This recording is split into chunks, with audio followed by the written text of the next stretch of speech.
I am confused. Being philosophically consistent and being a very honest person, I'm sure you can tell me where God came from. And in addition, once you've told me where God comes from, please try to clarify how you can figure that a spiritual force can have an impact on a material universe to create it. I think that some years ago we already talked about that kind of thing in philosophical circles at any rate, by posing the question, if angels are made of spiritual matter and a pen is made of material matter and spiritual matter displaces no space, how many angels can dance on the tip of a pen? I have a sense of sort of reversal experience here, but please do, go ahead. You got 5 minutes. Now, I just want to know which question. That's all right. You may take the rest of the minute. We're supposed to do one question at a time. Which one would you like? That was part of the format for the debate. So which question? I want you to fill in the story of the rest of the beginning of the universe. God, spiritual matter, impact on material matter. Okay. So 2 questions. All right. Go ahead.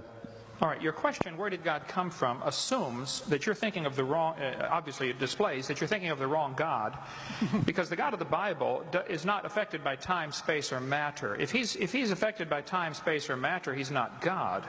Time, space, and matter is what we call a continuum. All of them have to come into existence at the same instant, because if there were matter but no space, where would you put it? If there were matter and space but no time, when would you put it? You cannot have time, space, or matter independently. They have to come into existence simultaneously. The Bible answers that in 10 words. In the beginning, there's time. God created the heaven, there's space, and the earth, there's matter.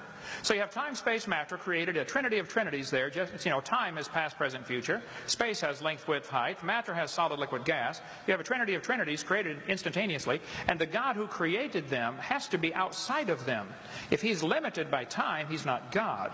The guy who created this computer is not in the computer. He's not running around in there changing the numbers on the screen, okay? The God who created this universe is outside of the universe. He's above it, beyond it, in it, through it. He's unaffected by it. So the concept that a spiritual force cannot have any effect on a material body, well then I guess you'd have to explain to me things like emotions and love and hatred and envy and jealousy and rationality.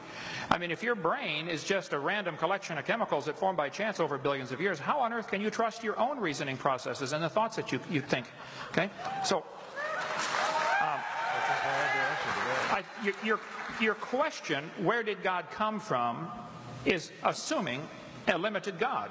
And that's your problem. The God that I worship is not limited by time, space, or matter. If I could fit the infinite God in my 3-pound brain, he would not be worth worshiping, that's for certain. So that's the God that I worship. Thank you.